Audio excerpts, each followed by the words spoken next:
Hello, this is Andreas from Nordic Tarot, and I've got 3 readings for you for the first 2 weeks of September. And please remember that even the 2 more specific readings, the love and the work reading, they are still general. So if they do not resonate, I'm sorry, but hopefully at least one of the 3 will. And you'll find more information about how to contact me and on the decks I'm using in the description. Thank you, and I hope you enjoy your readings.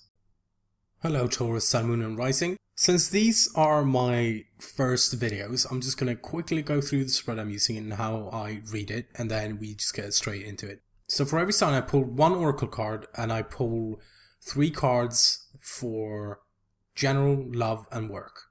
So the top one's general, middle is love, and bottom is work. So I begin by reading the essential meanings of the oracle card, and then the oracle's message is for the general, the relationship message is for love, and the prosperity message is for work. So your essential message is strategy, being analytical and logical. And the oracle's message for the general is the ability to reason and strategize is the focus now.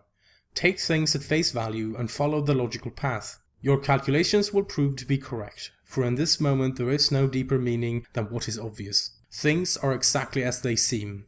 You have all the information you need. Keep it simple, you will win the game of life you're playing right now.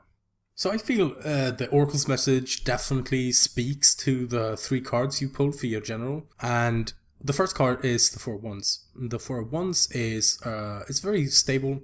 4s are stable. So it's very stable energy, and it can... So for example, in a love reading, it can talk of moving up in a relationship. Like if you're single, you might meet someone, or if you're in a relationship you might get engaged or married. But it can also talk about maybe moving house or getting a promotion at work or getting a job. But one of the things it can also talk about is commitment, and then perhaps committing to something. And with one of your other cards, the 8 of Pentacles, I think that works very well, but I'll get to that in a second. Now in the middle you have the Star, and the Star is a card that talks of hope. There's some healing, there is some wishing. So if you've been in a period where you feel like maybe you felt things are hopeless, then the Star is telling you that it's not hopeless. There is hope, there is healing. So I feel like there is this kind of, you have the possibility to be quite confident. The card is not just saying that you may be hopeful or that you are allowed to be hopeful. It's saying that there is hope.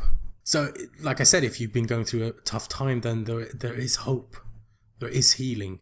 And, you know, the help is there if you need it or if you choose to ask for it. And the 8 of Pentacles, in turn, speaks of... Well, it's called the Apprentice card, and it's like known, steady, routine work. Like there's nothing particularly exciting about the work, or like it's not you discovering something new. It's something that you are familiar with, and more importantly, you don't necessarily mind doing the work, because it is the journey of the apprentice. It's the journey to the 10th pentacle, and it's the journey to become a master. It's like, alright, I'm an apprentice now, but I am on my way to become a master and have mastery over something. So, you know, it can be saying that, oh, you have this hopefulness and there's this help and all these energies combined with a commitment to doing the work that the 8 of Pentacles talks about. And I'm not going to sit here and say that it's just simple. Yeah, Thinker is saying that there is a lot of that helpful energy, that there aren't all these different, you know, it's not like you have the moon, for example. Things are not obscured. The energy of this reading is very clear. It's right in front of you. And like the oracle's message says, it's like, all right, it's time to reason and strategize, you know, focus on that, take things at face value, and just what you see, okay, deal with what you see. It's saying like you have the information you need to commit and to do the work and to hope for whatever it is that you're hoping for. So I feel, I don't know, like I'm not a Taurus, but I feel like these energies would make me feel very secure. Like there are not a lot of unknowns according to the cards. Like they are I feel like the energies are very obvious for you in the general reading, which is, that's lovely. And I'm not saying that this will just be a walk in the park where it's like, oh, well, I'll just, do whatever. I'm sure it will still take effort. But again, with the Eight of Pentacles, it's effort that you don't necessarily mind putting in to the work. And on to the love reading with the relationship message that says, love is not logical. But when you choose a partner, it is good to have things in common other than desire. This is a time to weigh the pros and the cons of your partnership. If there is enough common ground, go for it. If not, there are other fish in the sea. Don't force it to work. And should others tell you who they are, take them at their word. Now is not the time to indulge in a fantasy. No matter what, in this case, the facts are the facts. So again, the relationship message is similar. It's not the same, but it's similar to the Oracle's message where it's okay to take people at face value. Like, I'm sure if someone walks up to you and say, I can fly, you'll be like, I'm a bit dubious about that. I'd like you to prove it. But there's not necessarily the need to go digging, like, oh, there must be something wrong here, or like, oh, this must be too good to be true. Of course, it's still alright to be dubious, but don't like drive yourself nuts about it. Like, the relationship message is kind of saying like, it's okay, man. Like, just take it easy. Things are as they seem. There are there are not necessarily boogeymen around every corner. I'm not saying you're paranoid, thinking people are just gonna jump out and to betray you at every turn. But the relationship is quite clear that if someone says, I'm like this or I like that, then that's true. And it's okay to trust that. And your first card is the Three of Pentacles, which is a card that it's usually about a group of people. It's planning for the future. It's like talking about having a stable foundation before you move on. And, maybe some of you are just getting to know someone, just building that foundation of the relationship, getting to know them, like I said, and finding out, do we mesh in this and that way? And, planning for the future if that's a relationship you're building together. Now, it's interesting because your next two cards are the King of Cups and the King of Pentacles. Out of the two, it's more likely that you would be the King of Pentacles, being an earth energy along Virgo and Capricorn. Because the King of Cups is a water energy, so that's Cancer, Scorpio, or Pisces.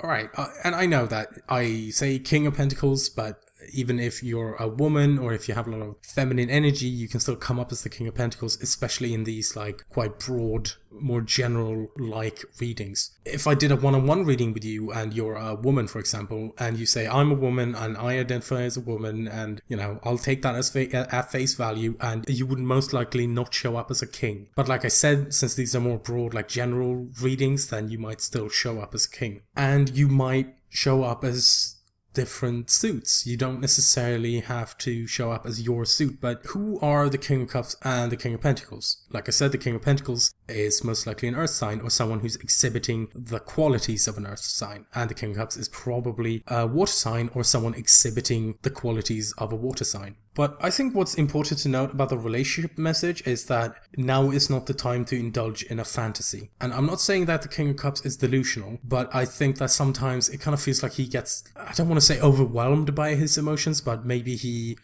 gets a bit lost. Like, maybe it's difficult to see the bigger picture because there are all these emotions, because he has mastery of his emotions. And people think that the King of Cups is all this, like, lovey-dovey, like he's so in tune with his emotions. But that means he can turn off the emotions. He can make it seem as if he does not care. But, still waters run deep. So even if the surface is all pristine and tranquil, then there might be, roiling, sloshing water under the surface that we can't see. So, for example, maybe the cards are saying that you can choose between being the King of Cups or the King of Pentacles, but one of them is very much in tune with his emotions and can maybe perhaps get lost in them a little bit, whereas the King of Pentacles is very grounded, very much about the physical and the here and now and what he can touch and what he can do. But of course, it doesn't mean that the King of Pentacles don't have emotions or can have a relationship or anything like that at all. But I feel like the relationship message is saying like it says, this is the time to weigh the pros and cons of your partnership. Don't force it to work. So if maybe it's saying that if you feel like you can't be yourself, or you can't be this like Taurian energy, then why? Is that a problem? Are you okay with that, or what's going on? But that's, and that's a question you have to ask yourself. But these can be other people as well. You might be the King of Pentacles and you're dealing with a King of Cups. You might be dealing with a water sign, and maybe you two are like planning for the future. Maybe you're in a relationship, or maybe you're getting to know each other with the Three of Pentacles. But I just feel like it's time to sit down, look at how you want it to work and what you want and what you bring and what they bring, and just hash it out. Like, is this okay with me? Is this not okay with me? Would this work? Can I compromise here? But I think most importantly, and again, the card says it's not time for fantasy. You have to be down to earth and realistic. And who out of these two kings are the most down to earth and realistic? It's the King of Pentacles. And I feel like it's kind of saying that's something that would help with the relationship. If there is a relationship, or this might be just you going out dating. You might already be, like, maybe you're married 40 years and it's just you need to ground yourself.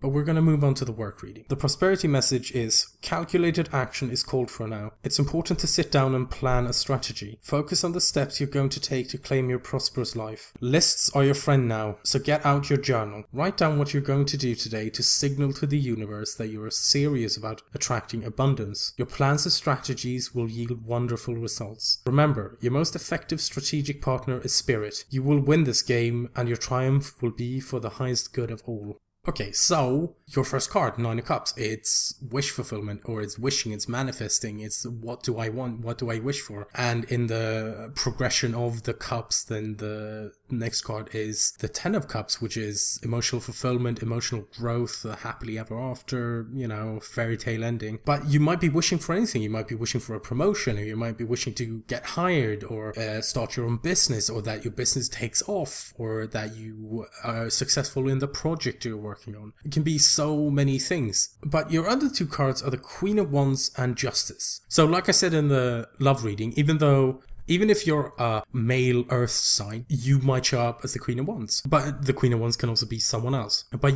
in your work life, you might be exhibiting these energies of this fire sign. But who is the Queen of Wands? She's someone that has a lot of energy. She's very sociable. I would say she's very charismatic as well. But she can also be sometimes she can be kind of bossy, or just telling people what to do, which, doesn't make her a bad person or anything. But, everyone has these. Just because someone has a good quality doesn't mean they don't have a bad quality. But they aren't necessarily bad qualities. Like, that's just what I think a lot of people would say, like, oh, being bossy, that's bad quality. Or telling other people what to do, that's overbearing, and oh, I don't like that at all. But someone might say that someone who's really charismatic and chatty, that's a bad thing. So it just kind of all depends on the perspective. But I feel like since the prosperity message is saying it's important to sit down and plan a strategy, then the Queen of Wands with her, wand energy, fire energy, very much about action and doing things. I feel like Justice is coming in, saying that you have to balance this out. You have to look at it from more of a logical, objective place where, okay, this doesn't work. Like, I really like this bit, but it doesn't work. So I have to cut it out for the greater good of this project or my promotion or whatever it might be. So I feel like it's very much about harnessing the Queen of Wands energy. Like, yes, taking action and being proactive and doing all these things, that's all well and good. But if you cannot direct that energy into something that's productive and a means to an end, then I feel like the energy's kind of squandered. So I definitely, like, with the Oracle card and the Nine of Cups, Queen of Wands and Justice, it's very much saying just know what it is you want, know how you want to do it, and then use and harness the action-taking, proactive, powerful energy of the Queen of Wands and go after that. But, be aware that, what if some people get trampled along the way, maybe? Like, the Queen of Wands is very powerful energy. She knows what she wants what she wants, So I do feel like there is this balance. Yes, this fiery, potent Queen of Wands fire energy needs to be balanced out by sitting down and thinking about it and considering things, being a bit more logical and objective about it. So those were your readings for the first 2 weeks of September. And like I said in the reading, these are my first videos. I know they're not perfect, and I would love some feedback. If you have any opinions on how I did, or if there's anything that I could do better, I'd love to hear it. Thank you very much for watching this video.